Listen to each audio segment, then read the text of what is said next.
제47강 하나님은 사람의 중심을 보신다. 형제자매 여러분, 주님 안에서 평안하십니까? 저는 예수님의 사랑을 전달하는 사랑의 전도사 버나바 문입니다. 오늘은 하나님은 사람의 중심을 보신다라는 제목으로 47번째 특강을 진행하고자 합니다. 하나님은 사람의 겉모양을 보는 것이 아니라 사람의 중심을 보십니다. 하나님의 판단 기준은 사람의 판단 기준과 전혀 다른 것입니다. 하나님의 선택과 판단은 전지전능하고 완전 무결하십니다. 그래서 사람들은 하나님의 선택과 판단 기준에 대하여 오해를 할 때가 많습니다. 그렇다면 하나님은 사람의 중심에서 과연 무엇을 보시는 것일까요? 하나님은 사람의 중심에서 그 생각과 믿음과 행위의 동기를 보십니다. 사무엘상 16장 7절에서 여호와께서 사무엘에게 이르시되 그의 용모와 키를 보지 말라. 내가 이미 그를 버렸노라. 내가 보는 것은 사람과 같지 아니하니 사람은 외모를 보거니와 나 여호와는 중심을 보느니라 라고 말씀하고 있습니다. 사무엘은 2세 장남 엘리압의 외모를 보고 그에게 기름을 부으려고 했지만 하나님께서는 사무엘에게 나 여호와는 사람의 중심을 본다고 하면서 다윗을 선택하여 기름을 붓는 말씀입니다. 사무엘상 16장 7절 말씀을 살펴보면 하나님이 사람의 중심에서 그 생각과 믿음과 행위의 동기를 보시는 것을 알 수 있습니다. 하나님은 이 세 가지를 어떻게 보시는지 성경을 토대로 하여 자세히 살펴보도록 하겠습니다.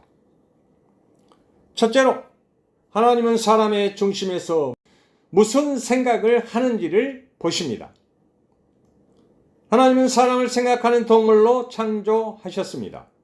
사람의 생각은 육의 생각과 영의 생각이 있습니다. 하나님께서는 영의 생각을 하는 사람을 기뻐하십니다. 하나님은 사람을 볼 때 그 중심의 생각을 보시며 무슨 일을 하든지 하나님을 먼저 생각하고 하나님의 일을 먼저 생각하는 영의 사람을 기뻐하십니다. 마태복음 6장 31절에서 그런즉 너희는 먼저 그 나라와 의를 구하라. 그래야면 이 모든 것을 너희에게 더하시리라 라고 말씀하고 있습니다. 구하기 전에 먼저 하나님 나라와 하나님의 의를 생각하라고 말씀하십니다. 하나님께서는 이런 사람을 하나님 마음에 맞는 자라고 말씀하십니다. 사도행전 13장 22절에서 하나님께서는 다윗을 내 마음에 합한 자라고 하면서 엄청난 칭찬을 하고 계십니다. 그 이유는 다윗은 그 중심의 생각이 하나님을 먼저 생각하는 영의 사람이었기 때문입니다. 그래서 다윗은 무슨 일을 하든지 만군의 여호와의 이름으로 했으며 먼저 여호와의 이름을 부르고 여호와를 영화롭게 했습니다. 사무엘하 7장 1절부터 3절에서 다윗은 하나님의 법궤가 휘장 가운데 천하게 있는 것을 생각하고 왕궁으로 옮길 생각을 합니다. 다윗의 이와 같은 생각은 하나님을 크게 기쁘시게 했으며 이로 인하여 다윗은 큰 축복을 받게 됩니다.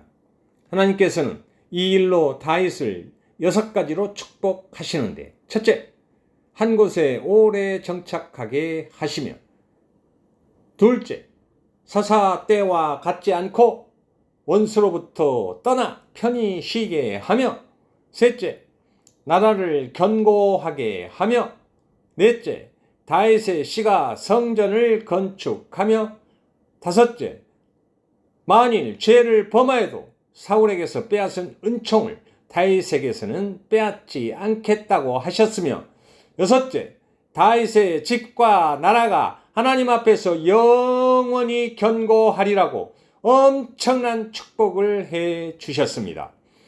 이와 같이 하나님은 사람의 중심의 생각을 보시며 먼저 그의 나라와 의를 구하는 사람을 기뻐하십니다. 둘째로, 하나님은 사람이 그 중심에 어떤 믿음을 갖고 있는지를 보십니다. 로마서 4장 1절부터 3절에서 그런즉 육신으로 우리 조상인 아브라함이 무엇을 얻었다 하리요? 만일 아브라함이 행위로서 의롭다 하심을 받았으면 자랑할 것이 있으려니와 하나님 앞에서는 없느니라. 성경이 무엇을 말하느냐? 아브라함이 하나님을 믿음에 그것이 그에게 의로 여겨진 바 되었느니라 라고 말씀하고 있습니다. 하나님께서는 사람의 행위보다도 믿음을 보십니다. 아브라함은 그의 행위로는 내세울 게 하나도 없으며 하나님의 말씀에 순종하는 믿음 때문에 하나님께서 그것을 의로 여기신 것입니다. 하나님께서는 아브라함의 중심에서 세 가지의 믿음을 보셨습니다. 첫째, 하나님을 신뢰하는 믿음입니다. 창세기 12장 1절에서 너는 너의 본토 친척집을 떠나 내가 네게 지시할 땅으로 가라 라고 말씀하고 있습니다. 하나님께서는 지시한 땅이 아니라 장차 내가 지시할 땅으로 가라고 말씀하셨습니다. 아브라함은 자기가 도착해야 할 땅이 어딘지 갈 바를 몰랐지만 하나님을 신뢰하고 나아갔던 것입니다. 하나님께서는 아브라함의 중심에서 그가 하나님의 말씀에 순종하여 나아가는 믿음을 보셨습니다. 둘째, 아브라함의 중심에는 하나님의 약속을 잠잠히 기다리는 믿음이 있었습니다. 하나님께서 아브라함에게 약속하신 것은 약속의 땅과 약속의 아들이었습니다. 창세기 15장 5절부터 6절에서 그를 이끌고 밖으로 나가 이르시되 하늘을 우러러 묵별을 셀 수 있나 보라. 또 그에게 이르시되 네 자손이 이와 같으리라. 아브라함이 여호와를 믿으니 여호와께서 이를 그의 의로 여기시고 라고 말씀하고 있습니다. 하나님께서는 아브라함의 중심에서 아들을 줄 것이라는 약속에 대한 확고한 믿음을 보셨던 것입니다. 셋째, 하나님께서는 아브라함이 그 중심에 철저하게 순종하는 믿음이 있는 것을 보셨습니다. 하나님께서는 창세기 22장 2절에서 아브라함에게 이삭을 바치라는 명령을 하셨습니다. 그는 다음날 아침에 하나님의 말씀대로 순종합니다. 하나님은 아브라함의 중심에 하나님이 약속으로 주신 이삭을 죽은 자 가운데서 다시 살리실 것이라는 믿음이 있는 것을 보셨습니다. 셋째로, 하나님은 사람의 중심에서 행위의 동기가 무엇인지를 보십니다. 하나님께서는 우리가 믿음으로 행하는 모든 행위가 어떤 동기를 가지고 있는지를 꿰뚫어 보십니다. 헌금의 동기, 전도의 동기, 선교의 동기, 구제의 동기, 사랑의 동기가 무엇인지를 하나님은 확실하게 꿰뚫어 보시는 것입니다. 예를 들어 헌금을 할 때 자원해서 하지 않고 그 헌금을 통하여 나의 사업이나 금전적 축복을 기대하고 했다면 그것은 하나님이 기뻐하시지 않으며 하나님을 경외하는 자를 기록하는 기념책에도 기록되지 않을 것입니다.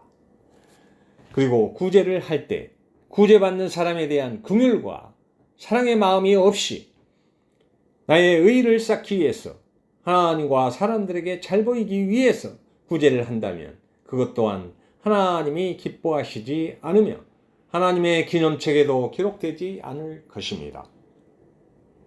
전도나 선교도 마찬가지입니다. 내가 받은 하나님의 사랑을 주체할 수 없어서 그 사랑을 땅끝까지 전달해야 하는데 하나님 나라를 넓히고 하나님 일을 해야 한다는 자기 의지나 자기 목적을 달성하기 위해서 전도와 선교를 한다면 그것은 의미도 없을 뿐 아니라 하나님이 기뻐하시지도 않을 것입니다. 사람은 동기에 어쨌든 결과만 좋으면 된다고 생각합니다. 그러나 중심을 보시는 하나님은 그 행위의 결과보다도 그 동기를 더 중요하게 보시는 것입니다. 모든 행위의 동기는 하나님의 사랑을 근거로 해야 합니다. 이와 같이 하나님께서는 사람을 선택하시거나 판단하실 때 그 사람의 중심을 보시며 그 중심에 있는 사람의 생각과 사람의 믿음과 사람의 행위 동기를 보시는 것입니다. 우리는 하나님을 우선적으로 생각하는 영의 생각과 하나님의 말씀과 약속에 대하여 확고한 믿음을 가져야 하며 모든 행위의 동기가 하나님 사랑에서 비롯되어야만 하나님이 기뻐하시며 하나님의 기념책에도 기록된다는 사실을 알아야만 합니다. 이상으로 47번째 특강을 마치도록 하겠습니다. 형제자매 여러분, 그리스도 예수 안에서 여러분을 사랑합니다. 할렐루야!